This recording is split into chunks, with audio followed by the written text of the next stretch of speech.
La souffrance, vous connaissez? Qui n'a jamais souffert? Aujourd'hui, je suis très heureux d'accueillir Jacques-Antoine Pfister, qui est bénévole à la librairie Équilibre à Montreux et qui a décidé de nous présenter un livre vraiment passionnant. Il s'agit de la biographie d'Ariane Geiger, qui s'appelle De Colmar à Kaboul.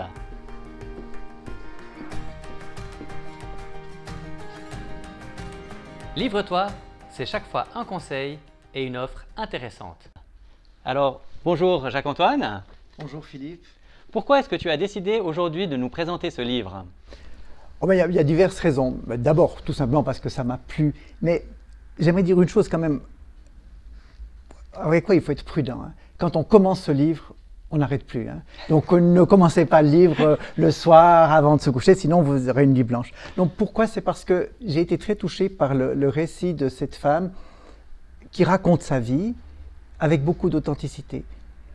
Il y a des choses extraordinaires, il y a des choses plus banales. Elle nous fait partager cela. Et c'est ça qui m'a incité d'abord à le lire jusqu'au bout et ensuite à donner peut-être l'occasion à d'autres d'avoir envie de le lire.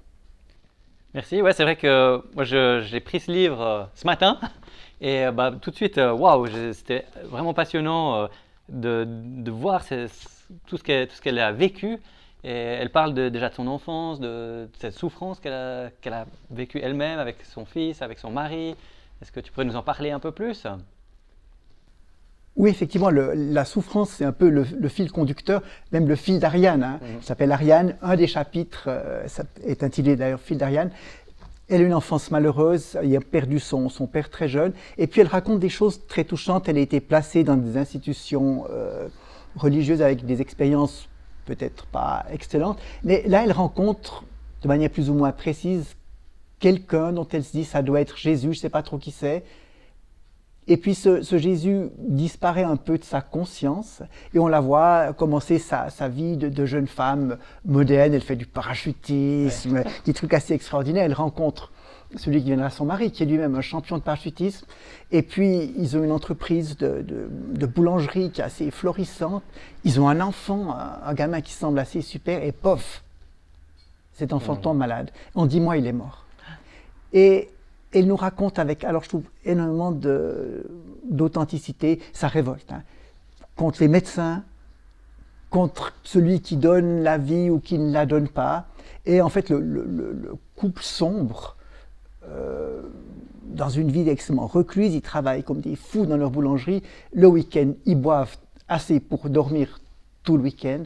Et puis, il y a d'autres choses qui sont touchantes, c'est apparaissent dans cette boulangerie des gens assez communs, monsieur et madame tout le monde, qui leur disent certains des mots de condoléances complètement mal à propos, puis d'autres des mots qui leur font se poser la question, mais est-ce qu'on ne pourrait pas surmonter ce drame? Alors ils vont d'un côté consulter des médiums, ça ne marche pas, et puis ils aboutissent dans des réunions chrétiennes, et petit à petit, ils s'ouvrent à Dieu, en réalisant que ce Dieu est quand même pas si méchant que ça, pas si étranger.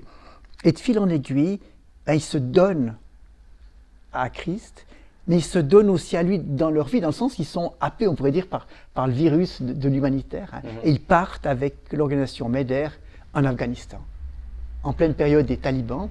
Et il y a des descriptions extrêmement touchantes de ce qu'ils vivent là-bas. Et puis, au bout d'un an, ils décident de fonder en fait leur propre ONG pour rester sur place. Alors, une autre chose qui m'a touché dans ce livre, c'est que l'ONG s'appelle le Pélican et elle nous explique pourquoi. Alors, il y a une légende qui aurait été transmise par saint Augustin d'un papa pélican qui aurait, on dit, par mégarde, tué ses petits et qui ensuite se tranche la poitrine pour que son sang inonde les enfants qui ressuscitent. Alors, saint Augustin, il voyait un symbole christique. Et puis eux aussi, mais en disant aussi, on peut donner notre vie pour la transmettre à d'autres. Alors ensuite, le livre nous raconte leur expérience sur place avec des moments extrêmement poignants, des beaux moments aussi. Tout va bien, et un jour, monsieur Iriart, le mari d'Ariane, il raconte ça assez sobrement, annonce qu'il a un petit peu mal au ventre, et puis il rentre en France rapidement. Et puis on lui découvre un cancer de l'œsophage avec des métastases partout, et quelques mois après, il est mort. et de nouveau avec une authenticité, une émotion, mais très, très sobre. Hein. Elle nous raconte aussi sa révolte. Hein. Elle n'y comprend rien. Mais c'est qui ce bon Dieu qui casse tout ça? Hein. Et puis petit à petit, elle renaît à la vie. C'est un peu comme si le sang du pélican hein, l'inondait de nouveau. Et elle repart seule, seule en Afghanistan. Et là, il y a aussi des récits qui sont décapants hein, de cette femme seule sur les routes, avec une burqa qui la cache en entier pour qu'on ne voit pas que c'est une occidentale.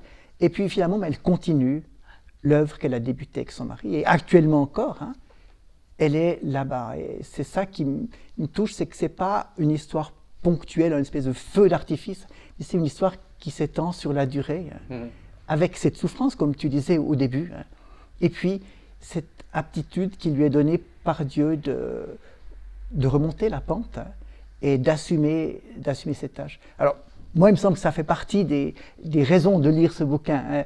D'abord, comme on l'a dit tous les deux, c'est passionnant, on lit ça comme un roman policier, c'est très bien. Mais ça nous touche parce que c'est vrai. Et même si on ne vit pas des choses aussi extraordinaires qu'elle, on a tous des passages en haut, des passages en bas. Et moi, ce livre, ça m'a touché aussi dans ma propre foi, hein, en me disant, prends exemple sur cette dame, hein, pour rebondir quand il y a des circonstances négatives. Alors moi, je n'ai pas vécu des choses aussi épouvantables qu'elle, mais il y a des fois des petits grains de sable dans notre vie qui nous chicanent beaucoup.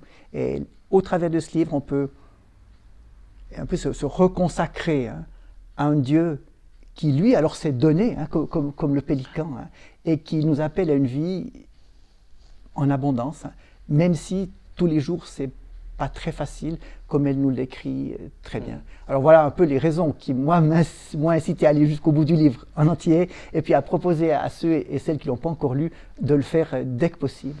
D'accord, merci. Merci beaucoup. C'est vrai qu'en tant qu'ancien médecin aussi, je pense que peut-être tu as aussi été touché, tu as un parcours de vie qui est intéressant. Papa et grand-papa de 11 enfants, je crois. 11 petits-enfants. 11 petits-enfants, ouais.